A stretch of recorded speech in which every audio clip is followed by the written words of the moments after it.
Puji nama Tuhan. Haleluya.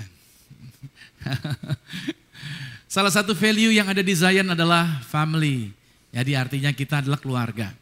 Kita tidak ada orang asing di sini. Semua kita adalah sekeluarga di dalam Tuhan.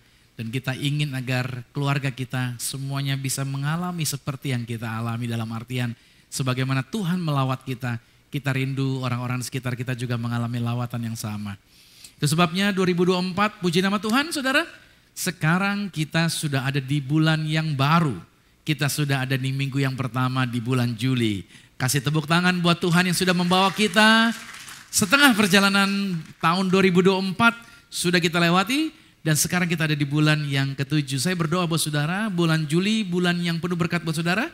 Di mana kesempatan-kesempatan baru terbuka buat Anda. Dan apa yang selama ini menjadi doa-doa saudara, saya berdoa di bulan Juli ini Tuhan sudah mempercayakan jawabannya atas kehidupan saudara. Dan kalau saudara sedang bergumul, sedang berhadapan dengan segala sesuatu, saya berdoa di bulan Juli ini bahwa justru gara-gara pergumulan ini kekuatan Anda jauh berlipat ganda dari bulan-bulan sebelumnya. Amin. 2024, tahun di mana Tuhan mengadakan keajaiban. Apa yang mustahil kata orang? Apa yang gak mungkin kata orang? Tenang, bagi Tuhan gak ada perkara yang mustahil. Saya sedikit pengalaman berbagi buat saudara adalah bahwa saya tipikalnya tuh bukan orang yang mikir dulu kira-kira gimana nih ya, bisa atau enggak ya.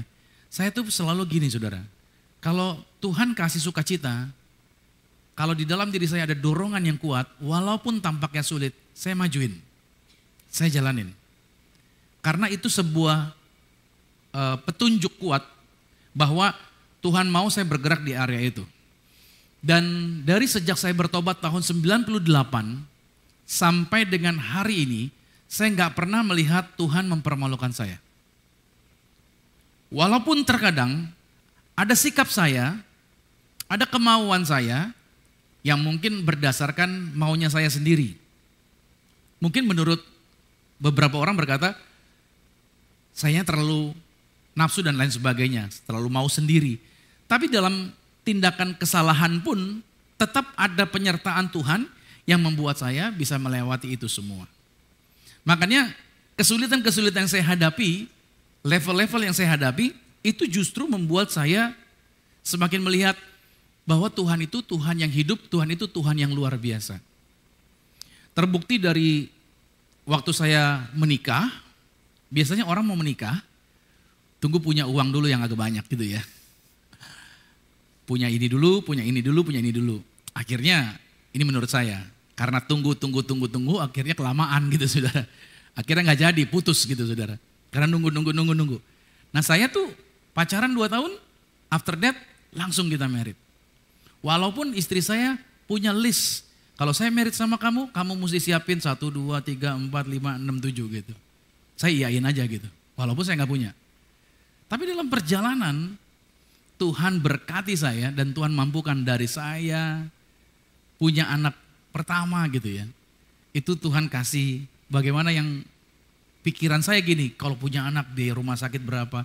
Karena istri saya gak mau lahiran di puskesmas saudara, masalahnya. Dia pengennya lahiran di rumah sakit yang mana dia dokternya itu tugasnya di situ. Dokter mana maksudnya? Waktu mamanya mengandung dia, nah dokter itu yang nanganin. Nah begitu dia hamil, mintanya dokter itu lagi. Nah dokternya udah senior. Persoalan dokter itu udah di rumah sakit yang dalam ukuran saya harganya, aduh amazing gitu loh. Sampai kalau konsul sama dokter, saya bilang, dok bisa pindah gak dok ke rumah sakit yang agak murahan gitu. Ya maksudnya biar ongkos saya konsulnya gak terlalu mahal gitu kan. Ah, tapi karena dia mau di situ ya sudahlah saya jalanin aja. Tapi saya melihat Tuhan benar-benar membuat semuanya yang berat secara pikiran manusia itu bisa dilewati dan saya bisa berhasil. Itu sebabnya makanya ketika punya anak pertama, saya berdoa Tuhan jangan seksio, maksudnya jangan sesar. Saya pengennya normal. Kenapa? Bukan sekedar iman, tapi karena gak punya duit gitu saudara. Karena kalau sesar biayanya double 2 kali lipat. Jadi saya pengen normal. Dan puji Tuhan. Saya tidak menghakimi Anda yang lahir sesaran. Tidak. Masing-masing orang punya preferensinya sendiri-sendiri. You mau lahir normal, you mau lahir di sesar, it's okay. Itu pilihan kamu sendiri. Tapi yang jelas saya berharap Tuhan ini normal saja gitu. Karena budgetnya gak cukup menurut saya. Dan Tuhan cukupkan semuanya. Dari lahiran anak pertama, pas hamil lagi anak kedua. Wah, ini yang menarik saudara. Anak pertama berkatnya sama belum punya anak. Ternyata berkatnya yang saya dapat lebih besar di anak pertama dari sebelum punya anak. Begitu saya punya anak kedua, berkat Tuhan buat saya lebih besar lagi dari ketika saya punya anak pertama. Hauce nih. Saya bilang, satu lagi Tuhan. Gitu kan. Akhirnya saya punya anak lagi ketiga. Begitu anak ketiga, itu berkat saya yang Tuhan percayakan, itu yang Tuhan percayakannya lebih besar lagi. Waduh, saya bilang, tes lagi Tuhan, satu lagi. Gitu. Akhirnya saya dapat anak yang keempat. Begitu dapat anak yang keempat, saya langsung bilang, saya mau nginep di rumah sakit. Saya ambil kamar yang paling tinggi di rumah sakit itu. Untuk saya bisa nginep di situ, nemenin istri saya. Dan itu benar-benar berhasil. Makanya pas anak keempat, semua tim yang teman-teman yang ada di sini nih, itu datang semua ke rumah sakit tuh, kita foto bareng tuh di rumah sakit tuh, di kamar tuh.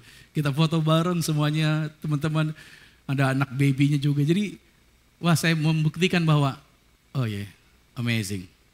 Tuhan itu Tuhan yang tidak pernah mempermalukan. So, sampai hari ini dalam perjalanan ketika saya dipercayakan Tuhan 2019 untuk membangun pelayanan, kami mulai dari rumah dulu kecil-kecilan gitu saudara. Kalau nggak salah mulai di rumah Ryan dulu, kita mulai di sana dengan alat yang sederhana, anak-anak muda, it's okay, jalanin dari situ dari rumah Ryan. Bergerak pindah lagi rumah teman lagi, pindah lagi ke rumah saya, ganti-gantian gitu kita ibadahnya.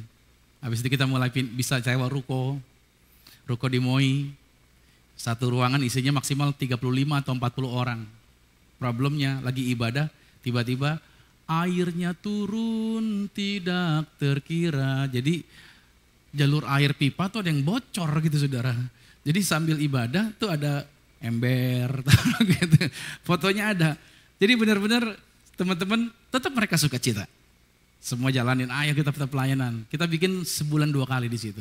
Baru bergerak kita pindah lagi ke ruko ini seberang sana. Ada di depan Taman Jogging 2. Ada sebuah ruko ibadah. Kita bisa pakai di situ.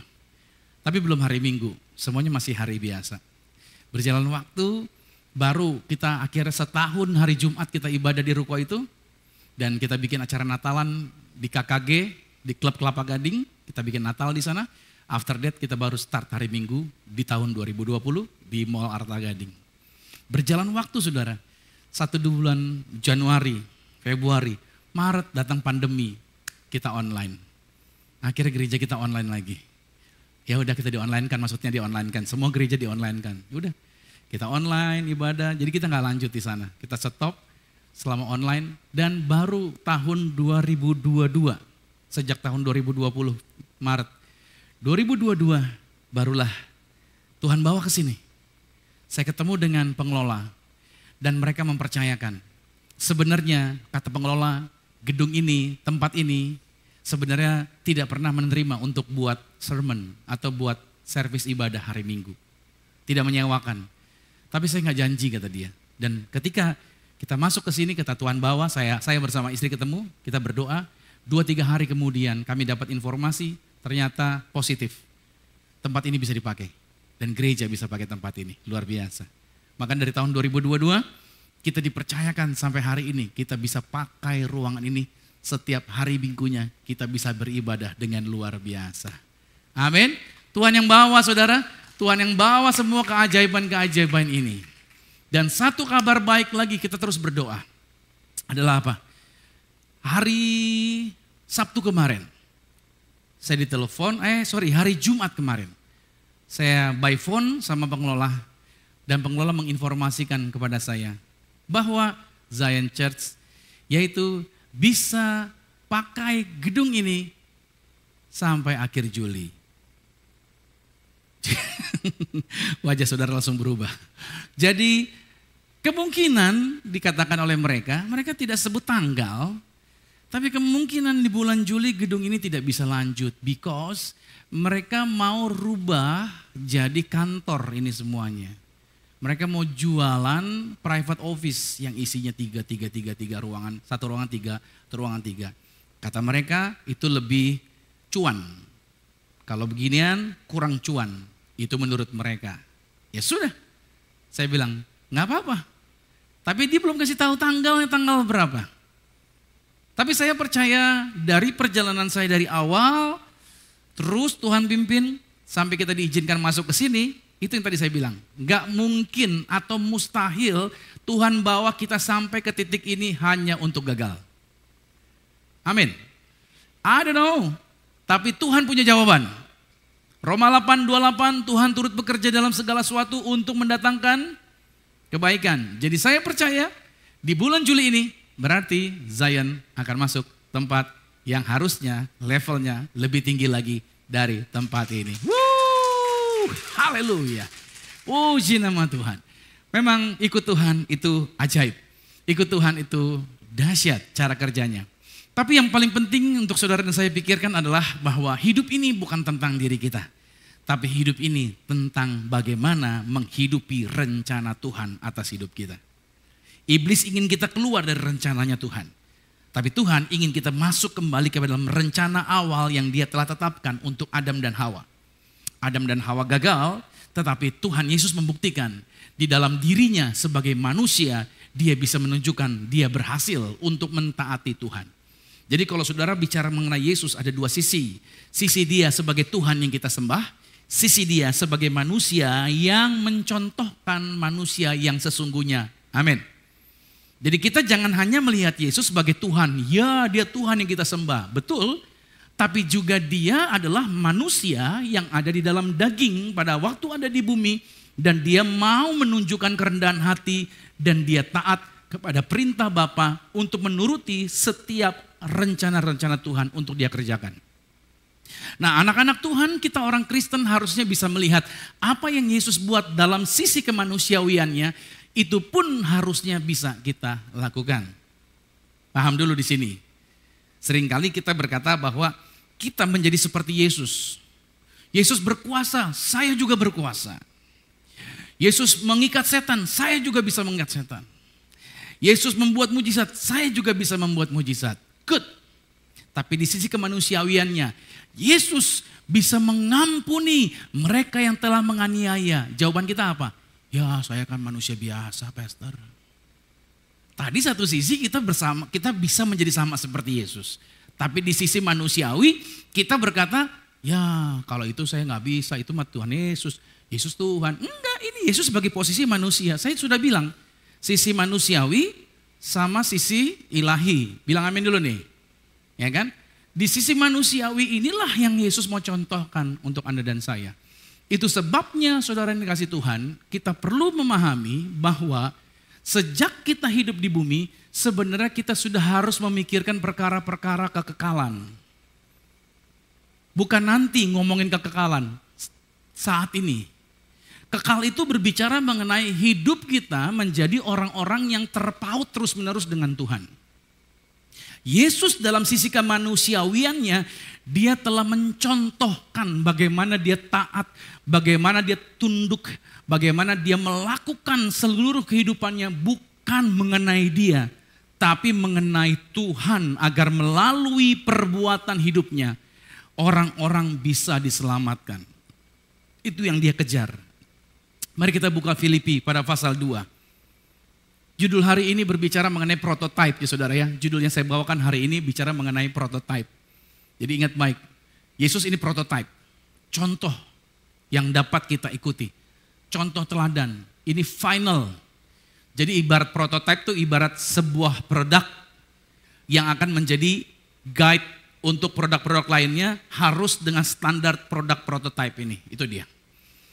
Filipi 2 ayat 5, hendaklah kamu dalam hidupmu bersama menaruh pikiran dan perasaan yang terdapat juga dalam Kristus Yesus, yang walaupun dalam rupa Tuhan tidak menganggap kesetaraan dengan Tuhan itu sebagai milik yang harus dia pertahankan.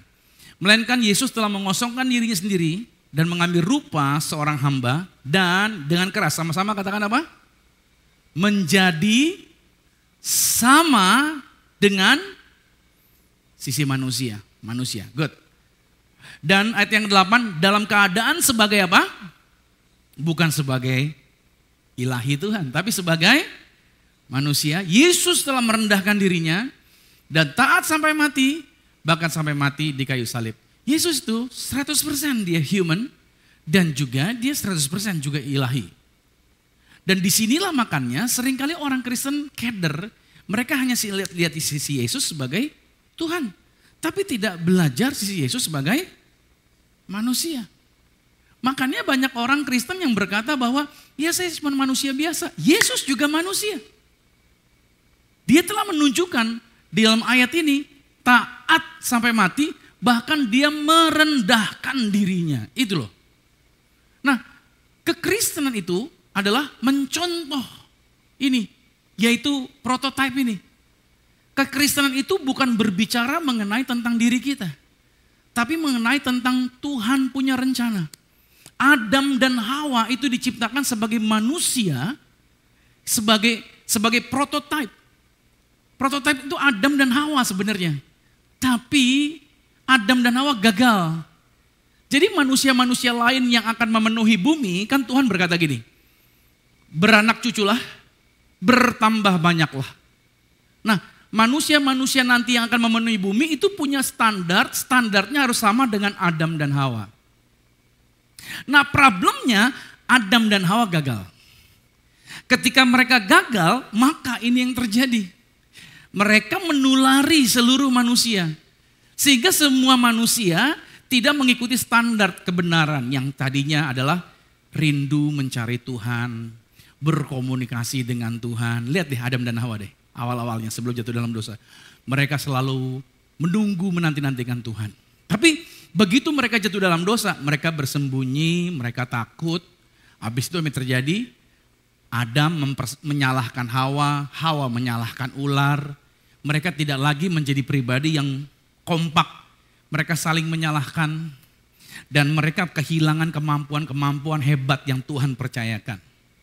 Dan itulah yang terjadi kepada seluruh umat manusia. Mereka tertulari oleh kegagalan Adam dan Hawa. Roma 5 ayat 12 berkata, sebab itu sama seperti dosa telah masuk ke dalam dunia oleh satu orang, dan oleh dosa itu juga maut, demikianlah maut itu telah menjalar kepada semua orang, karena semua orang telah berbuat dosa. Jadi saudara bisa melihat di sini bahwa Adam yang tadinya prototipe awal untuk menjadi contoh standar semua manusia gagal. Adam gagal menjalankan rencana Tuhan di dalam kehidupannya di dunia ini. Makanya Adam yang pertama, saya katakan yang pertama adalah Adam yang pertama. Berarti ada Adam yang kedua. Adam yang pertama itu adalah gagal di taman itu. Tapi Adam yang kedua yaitu Yesus, dia datang ke bumi untuk apa? Untuk menunjukkan sebagai prototipe seperti yang Tuhan mau. Agar apa? Agar melalui manusia Yesus ini, semua manusia berubah dan kembali kepada standar awal. Pernah isi bensin? Setiap kali isi bensin, mbaknya atau emasnya pasti ngomong sesuatu sama saudara. Kita mulai dari nol ya. Maksudnya apa? Tuhan Yesus datang ke dalam dunia agar semua di-reset kembali kepada sistemnya Tuhan. Manusia ini rusak. Kenapa? Karena kita memakai sistemnya dunia, sistemnya iblis, kuasa dunia ini yang merusak. Makanya kenapa manusia curang, kenapa manusia yaitu berusaha mengalahkan yang lain dengan segala macam cara. Ya kan? Persaingan memang ada. Tapi pada akhirnya kita nggak mau ngalah. Padahal ada sebuah buku, John Maxwell menulis, sometimes you win, but sometimes you learn. Bukan you lose, you learn. Hidup ini belajar, nggak menang nggak apa-apa. Kita belajar, memperbaiki lagi kualitas kita, mengembangkan lagi talent yang ada pada diri kita. Tapi dunia ini mengejar apa? Harus the best. I have to be number one. Problemnya di gereja Ada banyak pengajar yang mengatakan, saya mesti number one, I have to be number one. Nah, kita nggak perlu bersaing sebenarnya. Dengan apa? Dengan persaingan yang orang-orang kejar. Tahu nggak kenapa? Harusnya Anda relax. Kenapa relax? Karena kita sudah punya jaminan kerajaan sorga. Seharusnya kita tenang. Jadi pada waktu ada orang yang jahat dan pada waktu ada orang yang coba mengambil area kita relax, tenang. Kenapa? Karena saya sebagai warga sorga, saya tahu. Waktu kamu tutup saya di situ, Tuhan pasti buka lagi jalan yang baru. Waktu kamu coba ambil yang punya saya di situ, di sini lebih gede lagi dari yang di situ.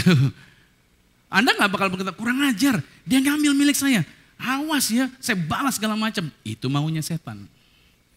Tapi maunya Tuhan, tenang. Dimanapun tempat yang saya injak, tempat itu pasti diberkati. Amin. Anda nggak perlu cari muka. Kenapa? Karena Anda sudah punya muka. Anda nggak perlu jilat orang. Gak enak, asin. Mendingan Anda beli es krim, itu lebih enak. Itu sebabnya saudara, Adam yang awal gagal. Tapi Yesus datang untuk menunjukkan dia berhasil. 1 Korintus 15. Seperti ada tertulis, manusia pertama Adam menjadi makhluk yang hidup. Ya kan? Kejadian 2 ayat 7, dari debu dan tanah dibentuk jadi manusia, habis itu dihembuskan sama Tuhan, hidup. Oke. Tetapi Adam yang akhir, Yesus maksudnya, menjadi roh yang menghidupkan. Nah, Yesus itu menghidupkan Anda untuk bisa berhasil. Tetapi yang mula-mula datang bukanlah rohaniah, tetapi yang alamiah, Adam tadi. Kemudian barulah datang yang rohaniah, Adam yang kedua, yaitu Yesus. Manusia pertama berasal dari debu tanah, bersifat jasmani. Manusia kedua berasal dari sorga. Ingat ya kata-kata Paulus ya, manusia kedua. Saya sedang membicarakan manusia siapa? Yesus. Oke, kita sepakat dulu ya. Kita sedang membicarakan manusia Yesus yang bisa berhasil berjalan di dalam dunia tanpa dikendalikan iblis. Oke, ayat 48. Makhluk-makhluk alamiah sama dengan dia, maksudnya sama dengan Adam yang berasal dari debu tanah. Dan makhluk-makhluk sorgawi sama seperti Yesus yang berasal dari surga. Nah, itu berarti saudara yang kasih Tuhan, Yesus atau Tuhan itu telah memberikan contoh melalui Yesus. Keputusan Yesus dalam kemanusiawiannya, selama dia melayani di bumi, dia memikirkan tentang kehidupan kekal. Dia memikirkan bagaimana melalui kehidupannya orang lain bisa diubah. Dia mengerjakan dalam posisi kemanusiawiannya agar melalui hidupnya orang-orang dapat diselamatkan. Orang-orang hidupnya diubah dari yang berpikir tentang yang jahat, berubah jadi berpikir tentang Tuhan dan menghidupi perannya di dalam kemuliaan Tuhan. Itu yang dikerjakan di dalam manusianya Yesus. Nah, kita bisa melihat di sini saudara. Di dalam amanat agung sebelum Yesus naik ke sorga, Yesus pun mengatakan dalam Matius pada pasal 28 ayat 19, kata Yesus begini, karena itu pergilah, jadikanlah semua bangsa muridku dan baptislah mereka dalam nama Bapa dan Anak dan Roh Kudus. Dan di sini dia, sama-sama dengan keras katakan, ajarlah mereka melakukan segala sesuatu yang telah kuperintahkan kepadamu. Kata ajarlah itu senada atau sejajar dengan Yohanes 14 ayat 26.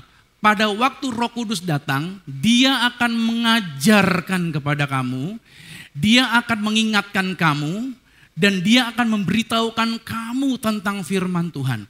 Jadi perintah Yesus dikatakan ajarlah, itu sama dengan pekerjaan Roh Kudus. Jadi saudara bayangin, kita hidup di bumi, tetapi sebenarnya kita diberikan kemampuan untuk bisa ngingetin orang, ngajarin orang. Itu pekerjaan kita sebenarnya. Jadi seringkali banyak orang Kristen berpikir yang penting saya sudah selamat pastor. Yang penting saya sudah punya tiket ke sorga. Masalah orang lain bertobat atau enggak itu bukan urusan saya. No, bukan begitu lagi. Justru ayat ini sedang mengingatkan kita, hidup ini bukan tentang kita. Tapi tiap hari kita perlu ngingetin orang akan firman Tuhan. Yang kita ingetin apa? Kalau orang buat salah, yang kita ingetin, lu salah. Ya kan? Suami salah kita bilang, oh memang lu banyak salahnya lu gitu. Ntar istri salah kita ngomongin lagi, iya memang lu ngulang-ngulang mulu, salah mulu lu gitu. Kita kalau sama teman-teman kita ngomonginnya tentang kesalahan orang. Saya kasih tahu. Orang salah, dia sudah tahu, nggak perlu dikasih. Setiap orang yang buat salah, pasti sudah ada alarm yang ngasih tahu dia salah. Yang dia nggak tahu bagaimana memperbaiki kesalahannya. Yang dia nggak tahu adalah kebenaran yang bisa menolong dia dari hal-hal yang salah. Nah, ajarlah ini adalah kitanya harusnya menolong orang, beritahukan kepada mereka yang benar sesuai firman itu seperti apa. Nah, itu tugas kita sebenarnya. Dalam sistem manusia Yesus ini kita seperti itu. Kita harusnya ngajarin orang agar mereka berubah. Nah, Yesus itu prototipe yang sempurna. Pada dia tidak ada kekurangan, gak ada kesalahan sama sekali. Dan Yesus telah membuktikan dirinya merendahkan diri dan dia taat bahkan sampai mati di atas kayu salib. Dalam sisi kemanusiawiannya dia bisa melakukan itu. Ini memberi petunjuk buat saudara dan saya. Siapapun kita yang percaya pada Yesus, kita sama dengan Yesus dalam sisi kemanusiaan Yesus. Kalau Yesus ini bisa merendahkan diri, taat sampai mati di atas kayu salib, saya percaya Anda pun pasti bisa. Amin. Di dalam diri kita ada roh yang sama. Ada roh siapa? Roh Tuhan Yesus Kristus. Ada Roh Kudus yang memampukan kita. Dan jangan pernah berkata, ya saya manusia biasa. Berhenti berkata seperti itu. Memang kita tidak luput dari kesalahan. Tapi saya percaya ada progres. Kehidupan kita harusnya tiap hari berubah. Ada kemajuan yang terjadi. Coba cek. Kalau saudara ketemu dengan teman Anda yang 15 tahun, 20 tahun, gak pernah ketemu. Pas ketemu dengan Anda, kira-kira apa respon mereka ngelihat Anda? Kalau mereka bilang, wow ini kamu nih, beda banget sama yang dulu. Waduh, cara bicara kamu, terus konsep berpikir kamu udah berubah. Ya kan, dulu kamu kalau pakai pakaian tuh asal-asalan, kacau gitu. Sekarang kamu udah, wah elegan ya, penampilan kamu kayaknya hebat dan lain sebagainya, wow. Berarti Anda berubah. Setidaknya ada perubahan yang orang bisa notice dibandingin dengan yang dulu. Tapi kalau saudara ketemu dengan teman Anda dan teman Anda bilang, hei apa kabar? Waduh masih aja kayak dulu. Waduh lucu kamu ya, gak berubah ya. Waduh masih kayak dulu. Ini masalah nih, ini masalah. Kalau sampai teman Anda bilang Anda gak berubah masih aja kayak dulu. Berarti Anda perlu dibaptis lagi 3 hari 3 malam. Jangan keluar dari air. Agar lebih meresep pertobatannya. Makanya saudara, kekristenan itu saudara harus pahami. Itu bukan bicara tentang kita. Tapi perubahan yang orang bisa lihat. Memang saya tahu itu. Untuk bisa seperti Yesus yang Yesus buat. Ini bukan perkara semudah membalikan telapak tangan. Betul. Tapi itu yang saya ulang. Hidup kekristenan harusnya ada progres. Ada sebuah hal yang bisa dilihat orang baru. Yang tadinya ngomongnya kasar gitu. Harusnya dia udah bisa berubah gitu loh. Mulutmu harimaumu gitu loh. Yang maaf ya, yang suka korup dulunya gitu loh. Yang keuntungan orang dipangkas sama dia dulu.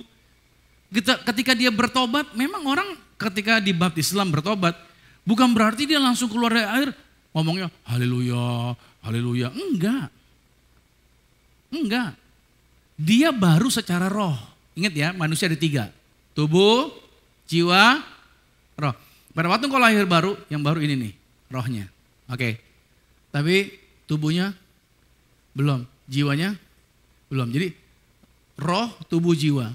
Ingat nih, yang baru adalah rohnya, tubuhnya belum, jiwanya belum. Jadi saudara yang mengalami obesitas, Anda lalu dibaptis Islam, jangan berharap keluar dari air langsung shape. Enggak, fisiknya tetap sama. Percayalah, I guarantee you 100%.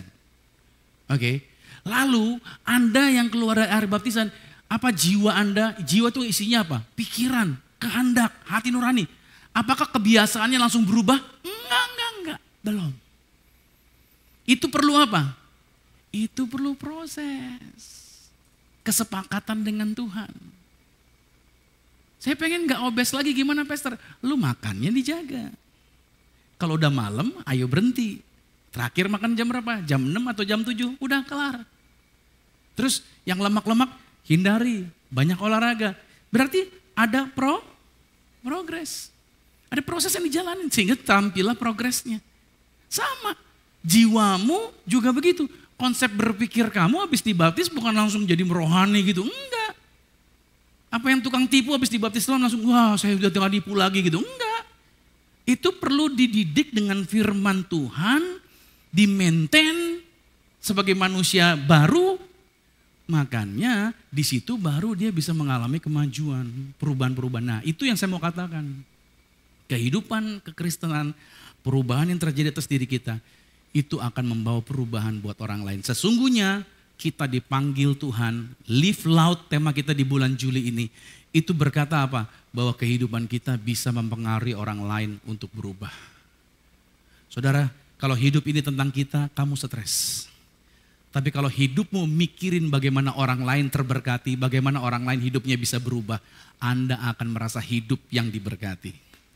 Anda akan punya semangat terus seperti kita bangun pelayanan ini. Saya mikirin orang terus. Bagaimana membuat orang ini berubah. Bagaimana membuat orang ini berubah. Jadi lebih baik. Jadi saya gak pernah istirahat saudara. Saya bersama istri mikirin lagi. Kembangin orang lagi. Ketemuin orang. Dulu saudara waktu saya masih jadi pendeta di undangan atau belum bangun gereja. Belum jadi gembala. Kalau ada orang yang gak sepakat dengan saya saya buang aja. Saya bilang bodoh amat gitu. Gak peduli gitu loh saya bilang. Tapi enggak.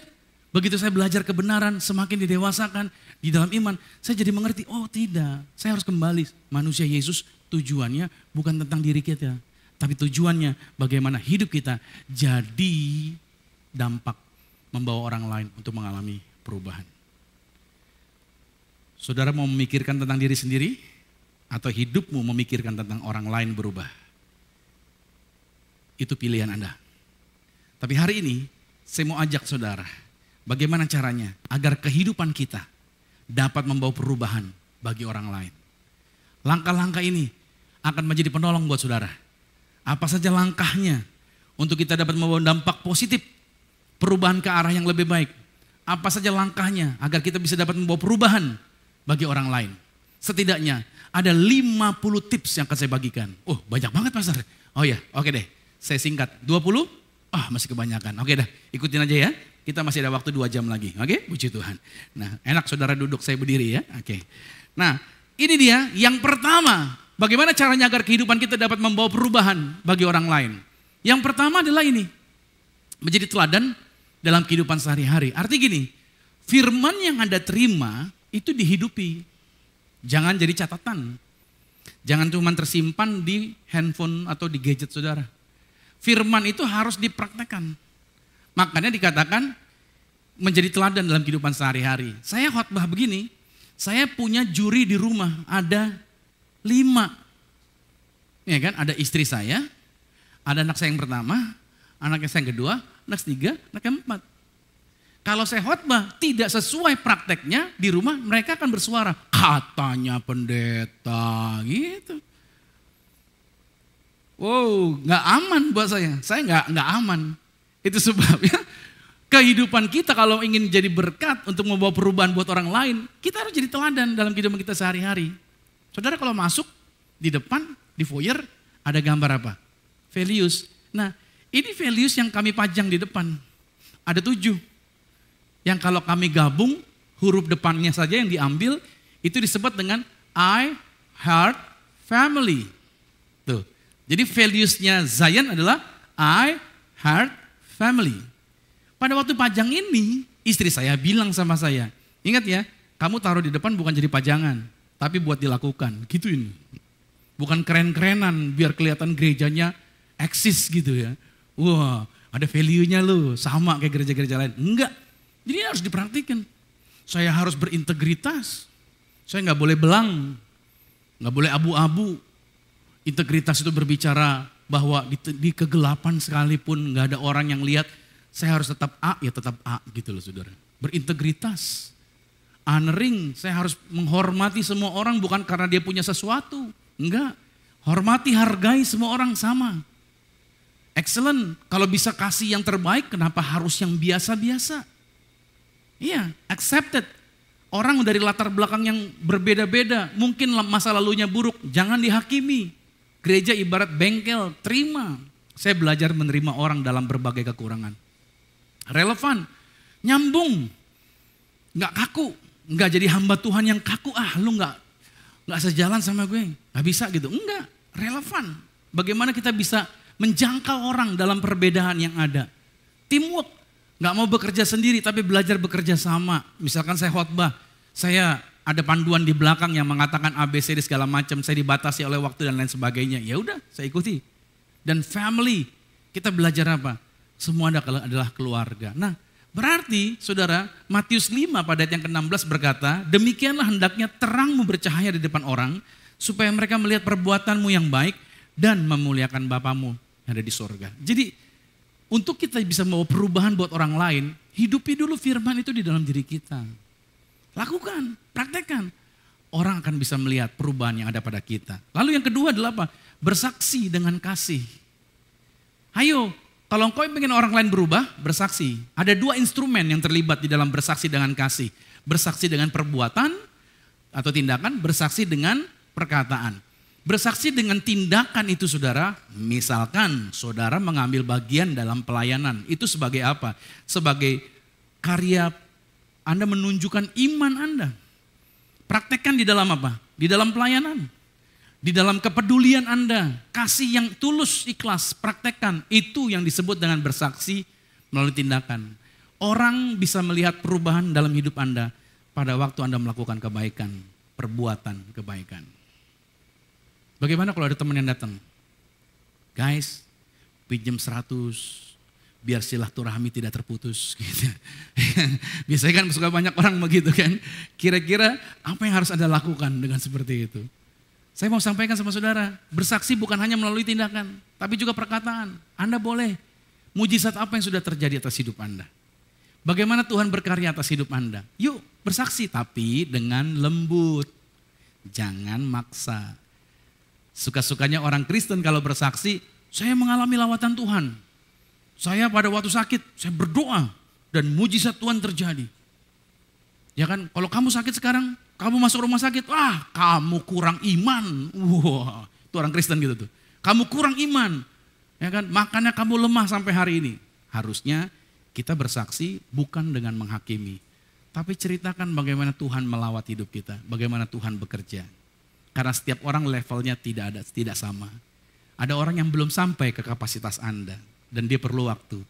Tapi saya percaya dengan kesaksian yang Anda sampaikan, itu akan menguatkan mereka untuk mereka bergerak dari level mereka ke level selanjutnya. Yang ketiga, langkahnya adalah apa? Mengembangkan komunitas yang kuat. Ayo terlibat dalam kegiatan gereja. Kalau gereja ada kegiatan, misalkan kita punya kunjungan ke panti sosial, ayo terlibat di dalamnya. Biar orang bisa merasakan perubahan yang ada pada diri saudara. Ayo kalau gereja ada kegiatan misalkan bagi sembako, ikutan. Kalau gereja ada kegiatan misalkan untuk bikin kelas pendalaman materi dan lain sebagainya, ikutan, join di dalamnya. Itu adalah program-program gereja. Bukan cuma dalam kegiatan itu, juga kita tergabung dalam small group. Kalau saudara mau didewasakan, saudara masuk di dalam iConnect. Jangan jadi Kristen yang cuma datang ke gereja di hari Minggu, tapi join di sini. Kenapa? Ketika di sini kita belajar speech, belajar berdoa buat orang, belajar ngupas firman, belajar punya hati buat orang dan mendengarkan keluhan mereka. Nah itu dia, ada di iConnect. Saya mendukung Bapak Ibu Saudara, ayo terlibat. Kalau engkau ingin hidupmu membawa perubahan buat orang lain, kembangkan komunitas yang kuat. Yang keempat, pelayanan sosial dan keterlibatan masyarakat. Ayo ikut dalam pelayanan kepada yang membutuhkan. Misalkan Anda aktif dalam pelayanan sosial, gak harus di gereja lagi. Di luar sana banyak, ada komunitas. Misalkan memberi makan yang lapar, mengunjungi orang sakit, atau membantu mereka yang kurang beruntung. Ayo terjun di dalam masyarakat. Jangan cuman orang Kristen ngumpulnya sama orang Kristen aja. Ayo kumpul di luar sana juga. Tunjukkan bahwa Anda orang yang percaya pada Yesus. Amin. Partisipasi dalam masyarakat. Misal jadi ketua RT kek. Orang Kristen boleh nggak? Boleh. Atau kalau nggak jadi ketua RT, jadi sekretaris RT. Atau jadi bendahara RT, atau jadi ibu PKK. Atau tergabung dalam Jumantik. Apa tuh Jumantik ya? Yang suka keliling rumah tuh, ngecek di rumahnya ada nyamuk, cintik nyamuk, nah segala macam gitu. Nggak apa-apa. Saudara terlibat. Artinya ada apa? Anak Tuhan kelihatan partisipasinya di dalam masyarakat. Jadi orang bisa melihat Yesus di dalam tindakan Anda. Yang kelima saudara adalah pendidikan dan pemberdayaan. Artinya di sini kita mendukung pendidikan Kristen misalkan yang memiliki nilai-nilai moral dan spiritual. Nah saudara dukung untuk nilai-nilai seperti ini di sekolah. Makanya saya setuju ya, pendidikan Kristen, senang sekolah-sekolah pendidikan Kristen. Kenapa? Karena mereka menanamkan pengajaran-pengajaran karakter di dalamnya. Ya someday gak apa-apa kita bermimpi dulu suatu hari Zion bisa punya sekolah. Amin. Siapa tahu, who knows. Kita bisa bikin sekolah yang menanamkan karakter di dalamnya. Kalau memang Tuhan izinkan untuk kita masuk ke area itu. Makanya istri saya bawa anak-anak saya sekolah di sekolah yang swasta, sekolah Kristen yang berpendidikan karakter dari sejak SD-nya mereka dimasukkan. Bagus pendidikan karakter di sana. Sampai persoalannya cuma saudara, sekolah Kristen bayarannya enggak Kristen, itu aja masalahnya. Suatu hari istri saya ditanya sama temannya, "Say, anak lu masuk ke sekolah itu berapa bayarannya?" gitu kan. "Berapa uang pangkalnya?" Istri saya sebutkan nominalnya. Wow, kaget mereka. Dan mereka bilang, "Ih, sekolahnya bagus ya. Anak sekolah di situ pasti pinter. Cuman mama sakit paru-paru mikirin bayaran." Gitu katanya saudara. Sebab bayarannya wow. Ya kan? Nah kita berdoa saudara bahwa biarlah anak-anak Tuhan kita bisa menanamkan nilai-nilai moral dari pendidikan-pendidikan yang ada di sekolah-sekolah. Berjuang untuk itu. Lalu ada pemberdayaan ekonomi. Berpartisipasi dalam program pemberdayaan ekonomi untuk membantu mereka membutuhkan. Artinya gini, kalau saudara diberkati dengan kepandaian, kepintaran, dan saudara punya ide-ide untuk mengembangkan orang-orang yang tidak punya pekerjaan. Yuk, kedepannya nantinya gereja bisa membuat kelas-kelas skill. Orang-orang yang diajarin misalkan bagaimana cara masak, bagaimana buat makanan kah, atau skill media, skill apapun kita ajarin mereka. Tujuan agar apa? Agar mereka bisa mengembangkan ekonomi mereka sehingga mereka berkemampuan untuk punya penghasilan pribadi tanpa nyusahin orang lain. Sampai sini saudara paham? Kita terjun di area ini. Ajarin mereka supaya mereka punya penghasilan pribadi buat mereka. Bahkan suatu hari nantinya gereja bisa memodalkan orang-orang yang pengen punya usaha. Sebab ketika mereka diberkati tentunya hasil pekerjaan mereka, hasil usaha mereka juga keuntungannya itu juga bisa masuk kembali mereka sebagai persembahan kepada gereja. Nah itu dia, tuh amin kan, puji Tuhan. Jadi saya percaya gereja harusnya berpartisipasi. Jadi orang-orang yang ada di dalam gereja juga berpartisipasi untuk pendidikan dan pemberdayaan. Suatu hari ya kita ajarin, mungkin nanti Weni bisa ngajarin bagaimana caranya bikin tahu gitu ya. Kita ajarin dia bikin tahu, jualan seperti apa gitu kan. Ryan punya laundry, nanti bisa ngajarin nih begini laundry seperti apa caranya gitu kan. Jadi masing-masing kita punya skill, kemampuan dan lain sebagainya. Sehingga mereka punya kemampuan-kemampuan. Yang keenam, caranya untuk orang lain bisa berubah adalah doa dan intervensi ilahi. Jangan pernah berhenti untuk berdoa. Anda harus terus berdoa. Sebab Tuhan yang punya jawaban atas segala hal. Dan mencari bimbingan Roh Kudus. Jangan pernah bergerak tanpa bimbingan Roh Kudus. Roh Kudus akan membawa Anda ke level-level yang semakin baik. Yang ketujuh, membangun relasi yang mendalam. Saya pernah ketemu dengan pengusaha dan dia bilang begini, untuk orang sukses itu ada 3. Pertama dia mesti punya uang. Oke. Punya uang, dia bisa hire orang untuk bikin usaha. Kalau dia nggak punya uang atau dia punya skill. Dengan skill dia bisa menghasilkan uang. Dia bisa menghasilkan profit. Dia bisa menghasilkan bisnis. Kalau kamu nggak punya uang, kamu nggak punya skill, ya kan? Setidaknya kamu punya ini dia, relasi. Nah itu dia.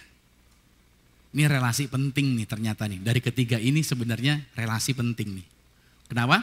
Ketika kita punya relasi, nama kita harum. Orang dengar nama kita, gue pernah tuh hire dia. Oh bagus, lu pakai dia deh. Gitu loh. Nah relasi ini yang harusnya dijaga. Anak Tuhan harusnya membangun relasi yang mendalam.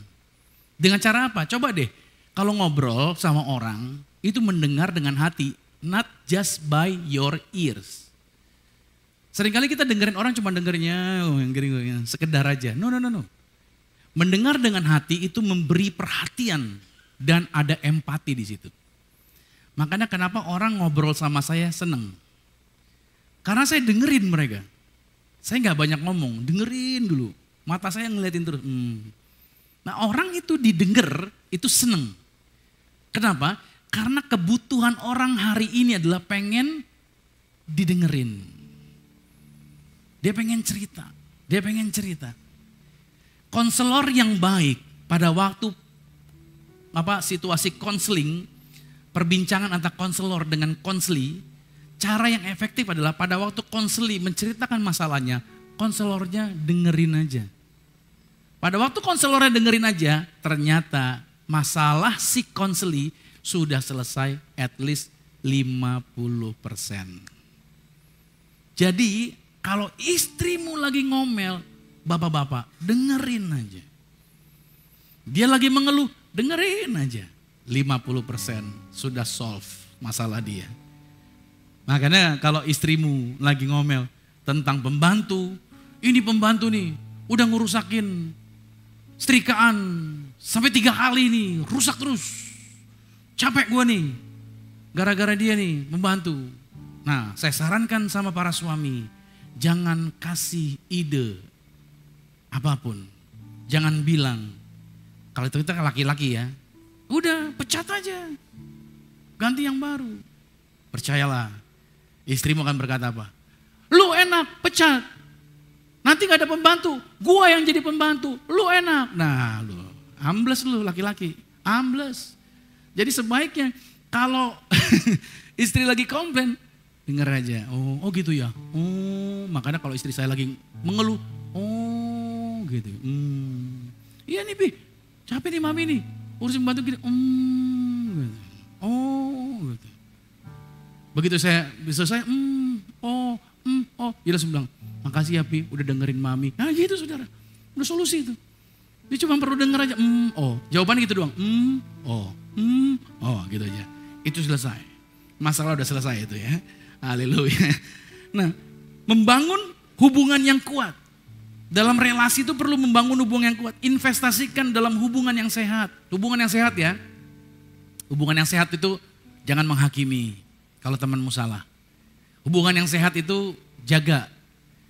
Apa yang gak disukai oleh temanmu jangan kau lakukan. Hubungan yang sehat itu semua lakukan. Baik dengan keluarga, teman maupun di dalam komunitas. Lakukan.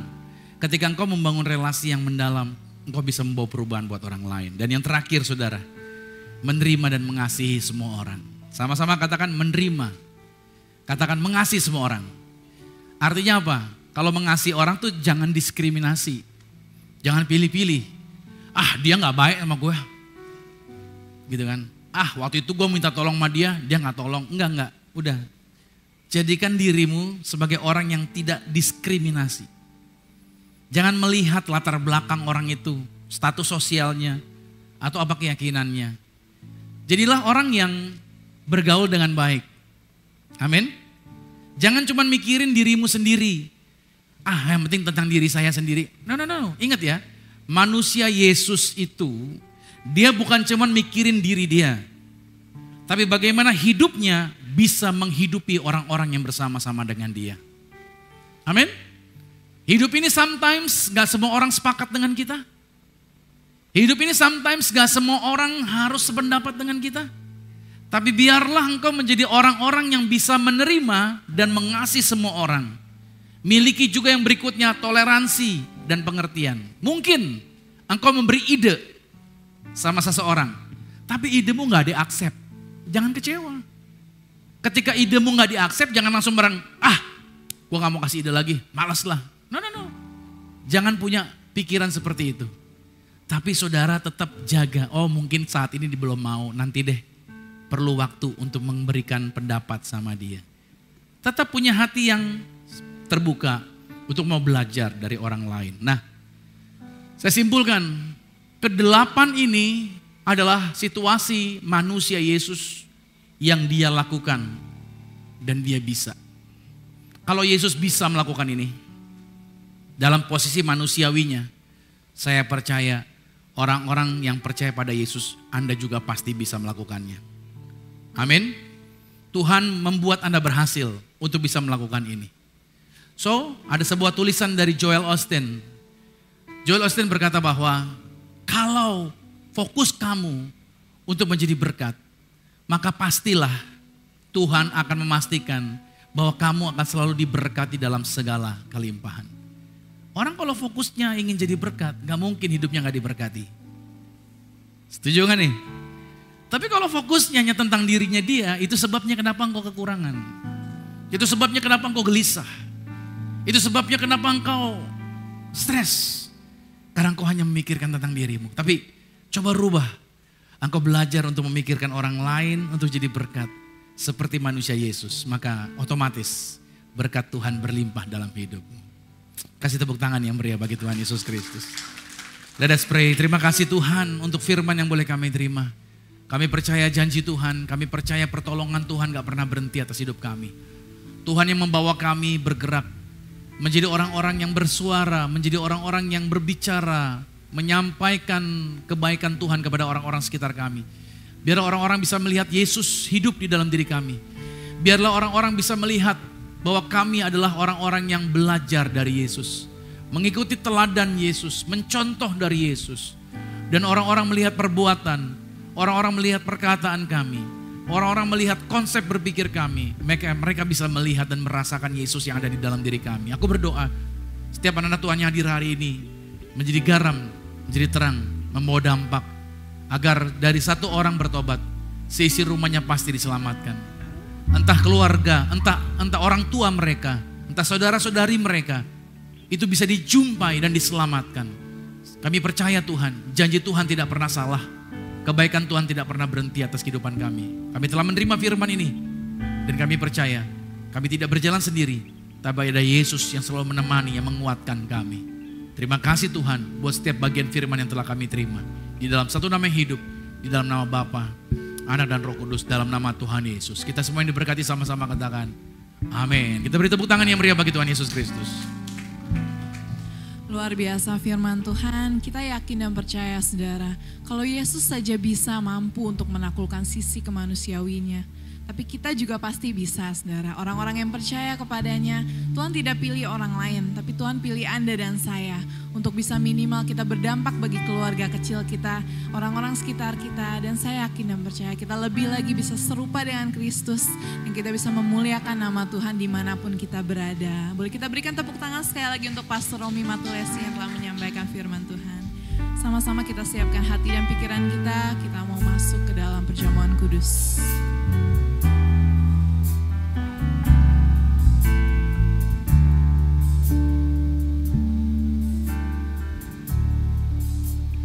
Dia sungguh indah, Dia Yesus,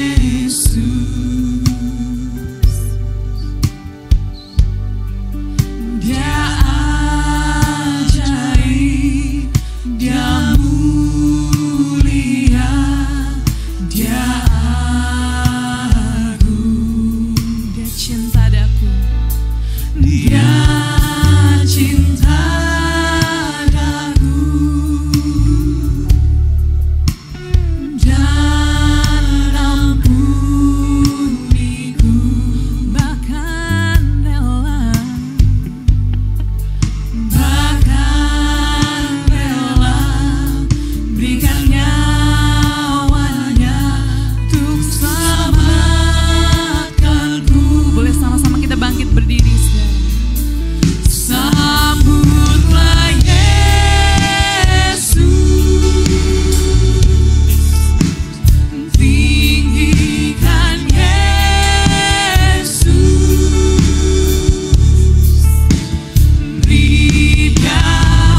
selalu kita setiap kali perjamuan kudus, bahkan diarahkan tiap hari kita boleh sakramen tubuh darah Yesus. Karena every day kita dibombardir dengan informasi dunia tentang berbagai hal negatif.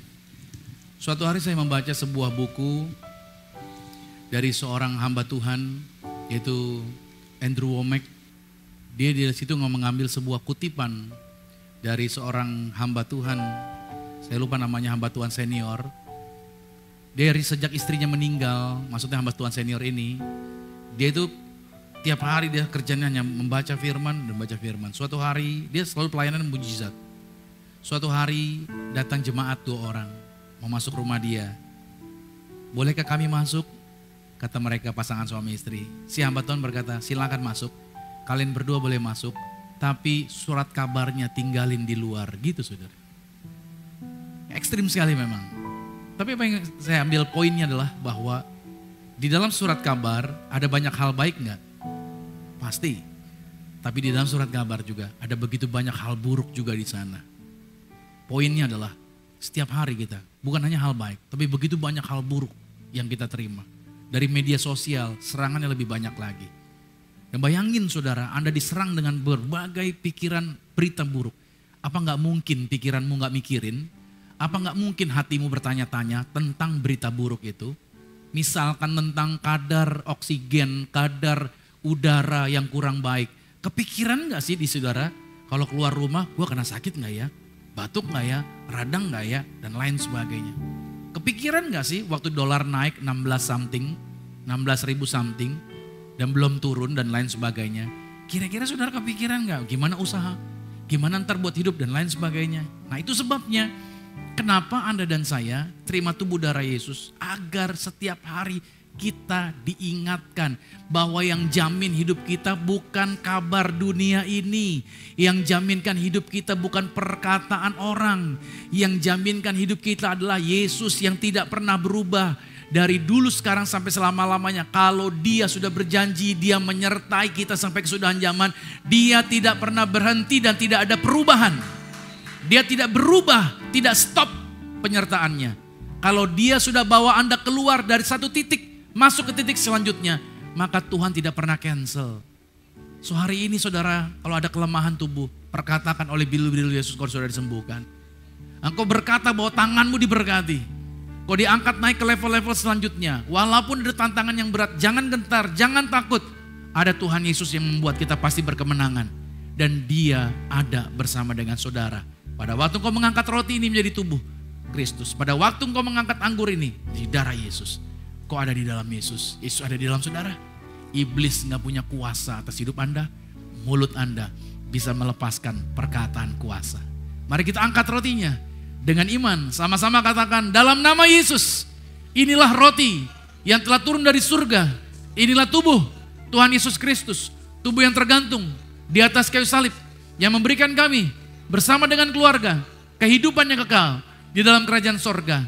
Oleh korban tubuh Kristus, maka mulai hari ini kami menang atas segala virus, atas segala penyakit, menang atas segala jenis nyamuk, tidak terkapar di rumah sakit, tidak terkapar di ruang ICU.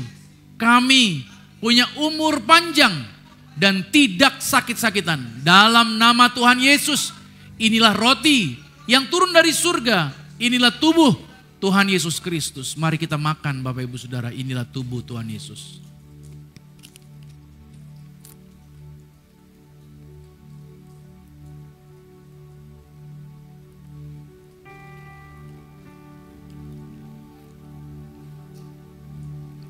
Mari kita angkat anggur ini. Dengan iman sama-sama katakan, dalam nama Tuhan Yesus. Inilah darah Yesus Kristus. Darah yang tercurah, yang tertumpah di atas kayu salib.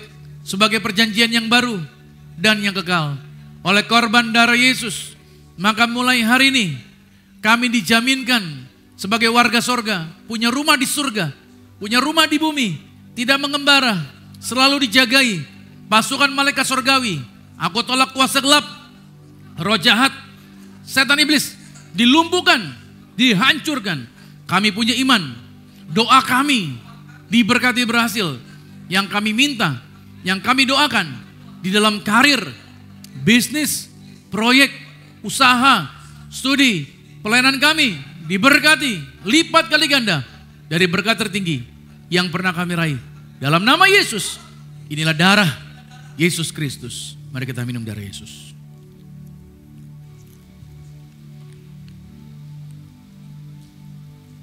Mari angkat tanganmu, sembah Dia.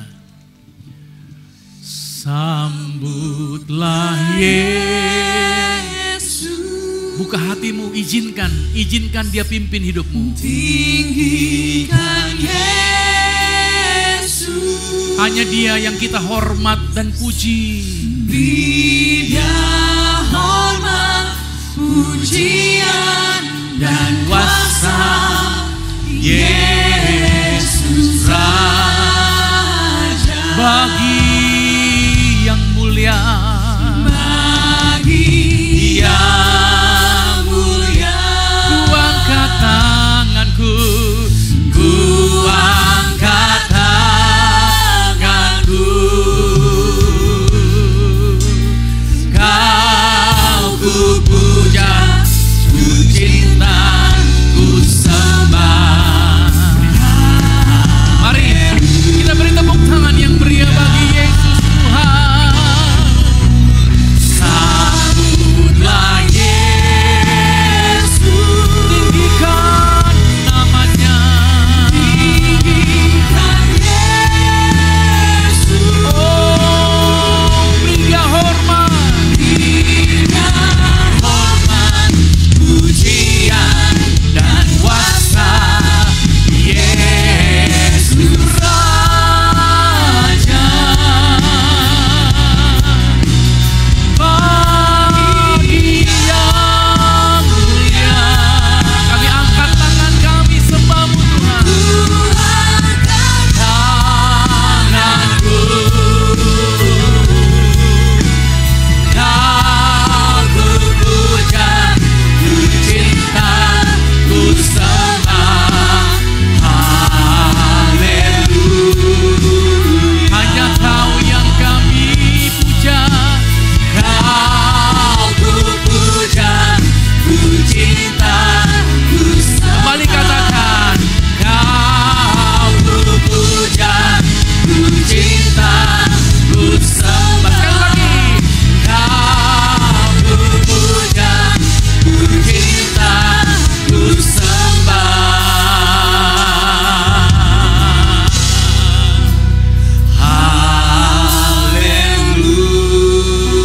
Haleluya.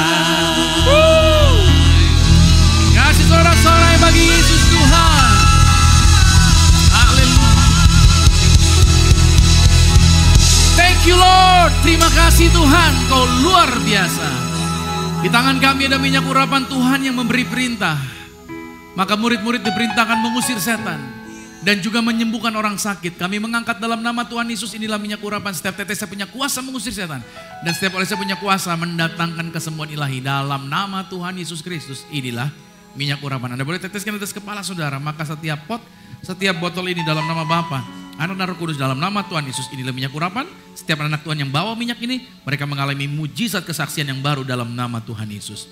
Maka Amsal 18 ayat 21 berkata, hidup dan mati dikuasai lidah. Barang siapa yang suka menggemakannya, maka dia akan memakan buahnya. Please, saya ulangi lagi. Jangan ucap sembarangan. Jangan perkatakan kata-kata negatif. Jangan ulangi kata-kata setan. Yang perlu kita ulangi hanya kata-kata Tuhan.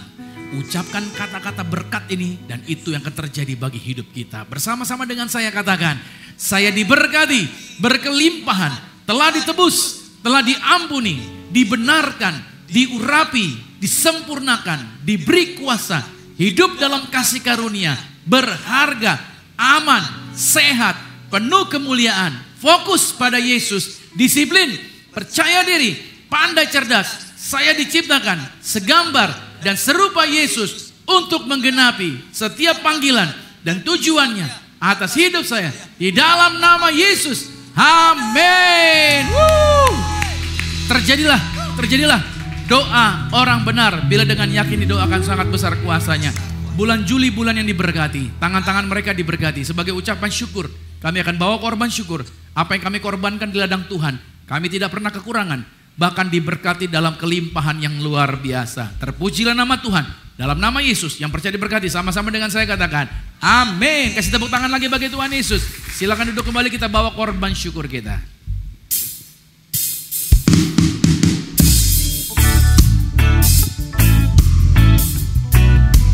Sebab kita punya Tuhan yang mempesona, telah mengubahkan hidup kita. Sungguh kau mempesona, segala perbuatanmu hapuskan raguku. Kau buktikan kasih-Mu mati bagiku, hapuskan dosaku. Oh, oh, oh, oh, oh. Sungguh kau mempesona, segala perbuatanmu hapuskan raguku. Kau buktikan kasih-Mu mati bagiku, hapuskan dosaku. Kau ubahkan hidupku, semua menjadi baru. Sekarang ku bersuka di dalam-Mu, Yesusku. Kau jagai hidupku, melangkah di jalan-Mu, sampai ku terima mahkota kehidupanku. Oh,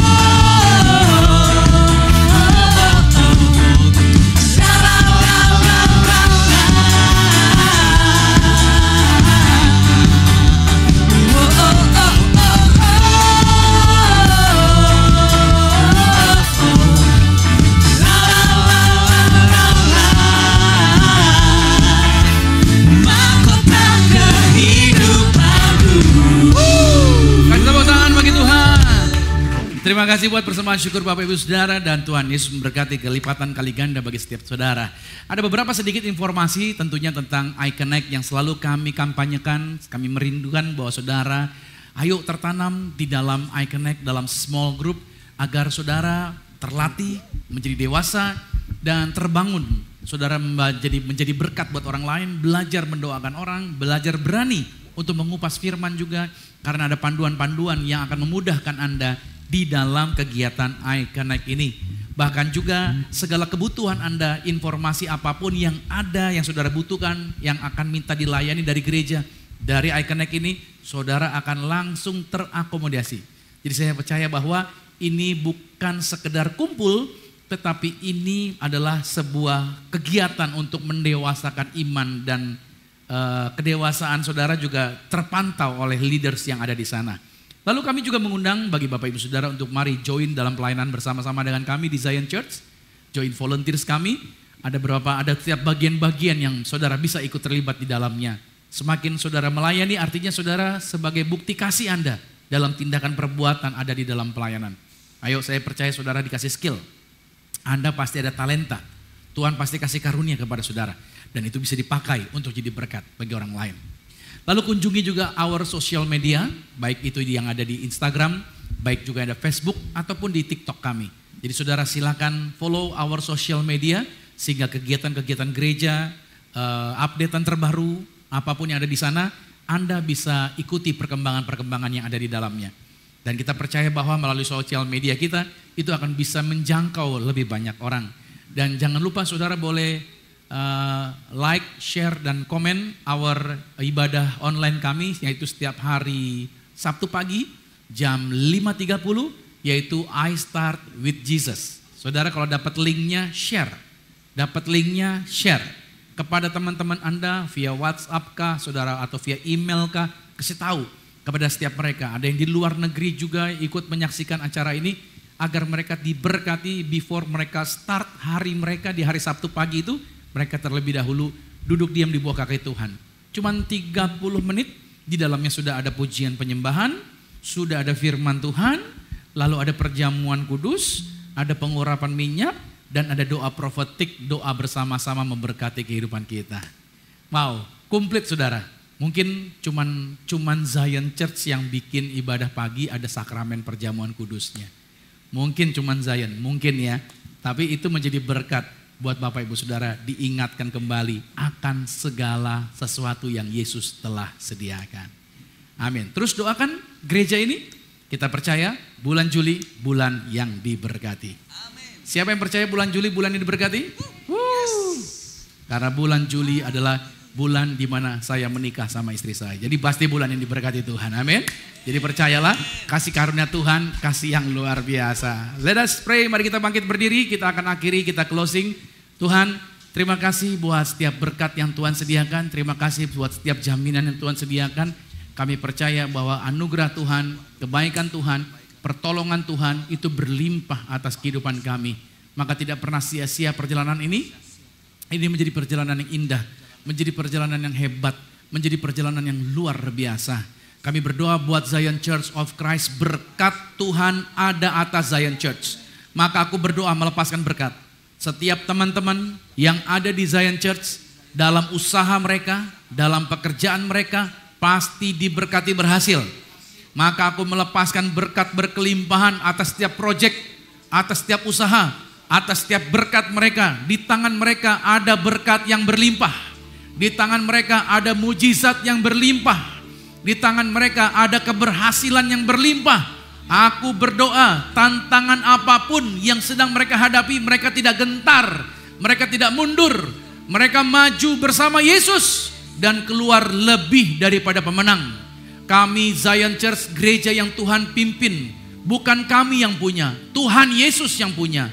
Dan Tuhan yang bawa kami ke tempat-tempat, ke level-level yang luar biasa. Tuhan, kami berdoa tempat yang terbaik, tempat yang baru, tempat yang lebih lagi Tuhan sudah berikan dalam nama Yesus.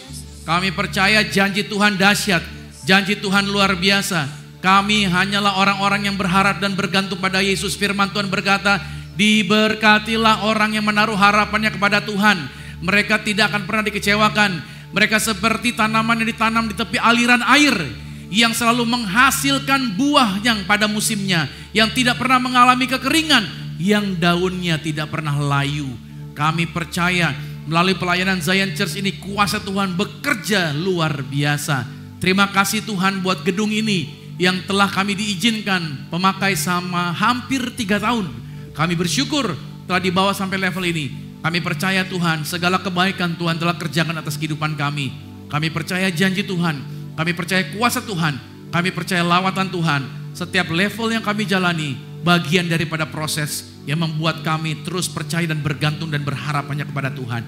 Maka semua yang sudah berkorban di dalam pelayanan, baik tim praise and worship, baik juga yaitu tim volunteers yang melayani sebagai usher, media operator, logistik, hospitality, guru-guru sekolah minggu, para pendoa syafaat, seluruh yang telah terlibat dalam support untuk gereja ini. Aku berdoa dalam nama Yesus, berkat Tuhan tercurah berlimpah atas mereka. Aku percaya kehidupan kami jadi garam, membawa dampak. Kehidupan kami membawa perubahan buat setiap orang yang kami jumpai. Di dunia manapun, di bagian apapun, di marketplace, di bidang pekerjaan kami. Semuanya kami jadi garam, jadi terang. Nama Tuhan dipermuliakan. Terima kasih Tuhan, kami serahkan bangsa kami Indonesia bisa melewati segala situasi yang ada. Persiapan pelantikan presiden, persiapan pilkada, semuanya berjalan aman. Setiap kotanya dari Papua sampai Aceh, Miangas, Pulau Rote, berkat Tuhan berlimpah. Cuaca yang terbaik, kami berdoa. Cuaca terbaik, tidak ada bencana alam, tidak ada badai apapun, dalam nama Yesus. Kami percaya kemurahan Tuhan ada bersama dengan kami. Saatnya kami akan pulang dan menerima berkat-berkat Tuhan. Kekasih Kristus, aminkan setiap berkat ini. Diberkatilah engkau di dalam usahamu. Amin. Diberkatilah engkau di dalam pekerjaanmu. Amin. Diberkatilah engkau di dalam segala aktivitasmu. Amin. Siapapun tinggal dengan engkau pasti diberkati. Amin. Keluargamu diberkati. Amin. Orang tuamu diberkati. Amin. Saudara-saudarimu diberkati. Amin. Rumah tanggamu berbahagia. Amin. Terimalah berkat anugerah dari Bapa di surga. Cinta kasih di dalam Yesus Kristus. Kekuatan penghiburan di dalam kuasa Roh Kudus menyertai mengurapi setiap kita mulai hari ini sampai Tuhan Yesus datang menjemput Anda dan saya, keluargamu dan keluargaku. Kita semua nantinya sama-sama menjadi warga kerajaan sorga. Yang percaya sama-sama dengan saya katakan amin. Selamat hari Minggu, sampai jumpa minggu depan. God bless you.